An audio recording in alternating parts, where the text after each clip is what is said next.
Hey, everybody, off the Mike Sports Network. Some breaking news in the NBA, and color me shocked. Kevin Durant has been traded again. This time he is going to the Houston Rockets. This is the destination I expected to happen for a large chunk of the way. The timing of this is very interesting, which I'll get to in a second.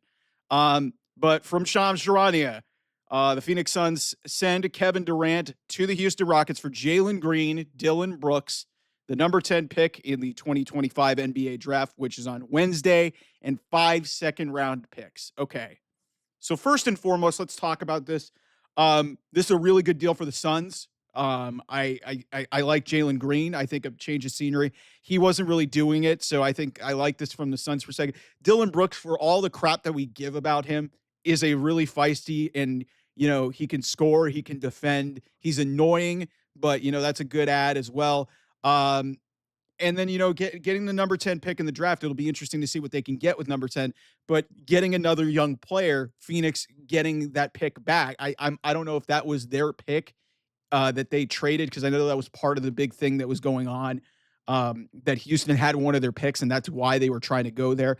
But you get a young player. Dylan Brooks is still relatively young, and then the number 10 pick, and you get a bunch of second round picks. I mean, considering what was at stake here, I actually think that this was a good trade for Phoenix, and probably the best that they could have done. I know they probably wanted to not keep him in the Western Conference, but listen, he didn't want to go to Minnesota.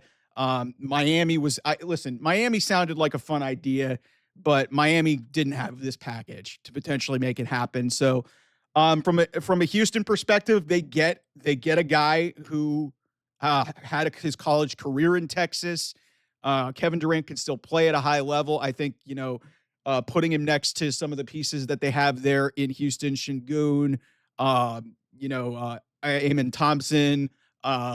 They've got pieces there. Jabari Smith is potentially going to mold into a piece there. Like they've got stuff there that in Houston, it'll be very interesting to see how that comes together. So from that perspective, this is a very interesting trade. The timing of it is what I'm really pissed off about, because if you're the Phoenix Suns and you're the Houston Rockets, you couldn't wait one more day to get this trade done. I understand that there's draft picks involved in this, one of them being the 10th pick in the draft on Wednesday, but you couldn't have waited until tomorrow to do this. Game 7 is happening today, is happening on Sunday night, and you decided to make this trade now. The NBA just continuously just self-sabotages itself. This should be about the Oklahoma City Thunder, and this should be about the Indiana Pacers.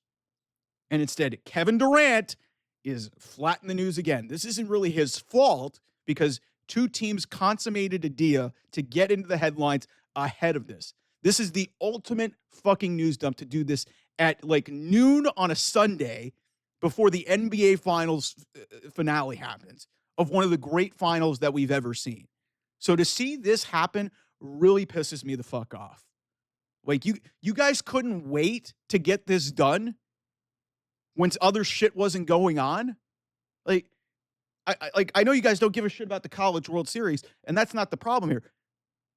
The biggest game of your season is happening tonight. And all this is going to do is feed into ESPN's narrative. They're going to talk about this nonstop, and we're not going to be talking about the two teams that could win their first ever NBA championship tonight. The fact that the focus is on this is really what bothers me. It's a good trade. It's what we expected. We knew Kevin Durant was going to get moved. Phoenix got a really good return for what they were backed into. This was actually a really solid trade. Houston gets a player that they need to potentially make their push towards a championship after having the second best record in the Western Conference this year, but not getting out of the first round.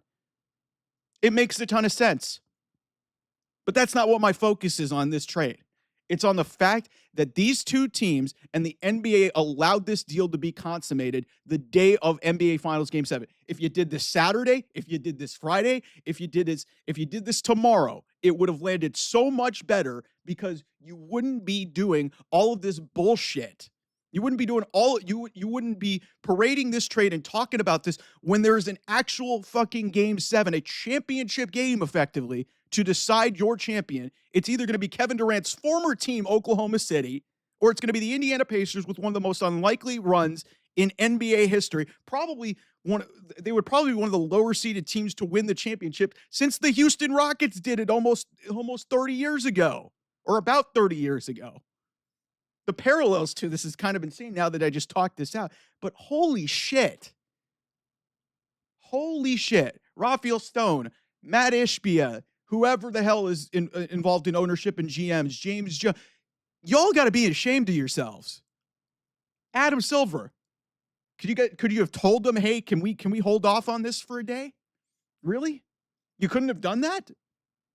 You really couldn't have done that. This baffles me how the NBA allows this shit to happen. This is the reason why nobody is talking about the NBA finals nearly as much, because first of all, the media is picking fights with the stars, and then the stars are overshadowing the teams that are in the NBA finals and playing for championships. All due respect to Kevin Durant, two-time champion, two-time MVP, two-time finals MVP, one-time league MVP, Hall of Famer. This didn't need to happen today. This didn't need to happen. Listen, if you want to give me the urgency argument of the draft, you could have done it, I said Saturday, Friday. You could have done it Monday or Tuesday. Hell, you could have done it on draft day and still got the pick in with the number 10 pick. There was no reason for this trade to get done today.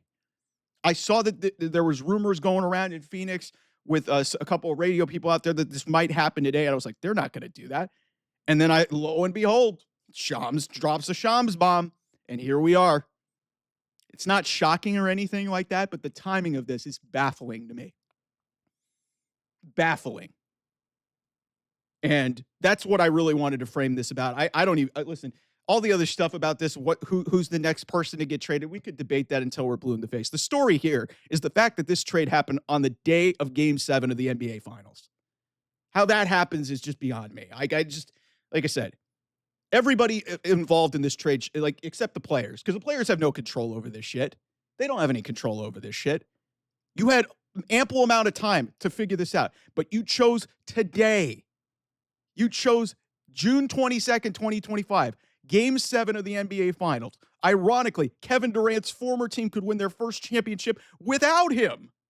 Or the Indiana Pacers could have one of the most unlikely championship runs since the Houston Rockets did it 30 years ago. And all you people in those front offices and Adam Silver and everybody who signed off on this allowed this trade to be public and go through today. That is a joke. Y'all should be embarrassed, okay? Congratulations to the Houston Rockets. Congratulations to the Phoenix Suns. It's a fine trade. I don't really have a overriding opinion about it. Do I think it makes the Houston Rockets a championship level team? Yes, I do. Kevin Durant is a veteran. He's been to a championship. He'll be around a young and talented roster of players. Fred VanVleet's a champion there. If they keep him, that's going to be a really interesting team.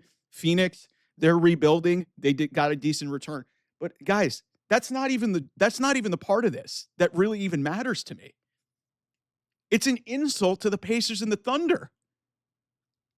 Like, what is this league doing? What is their end game? Do you want the focus to be on a trade that's going to affect next season, or do you want it to be on the two teams that can win a championship, both who have never won one before? And now we all know what the attention of this is going to be on. A lot of it's going to be focused on Kevin Durant, and it shouldn't be.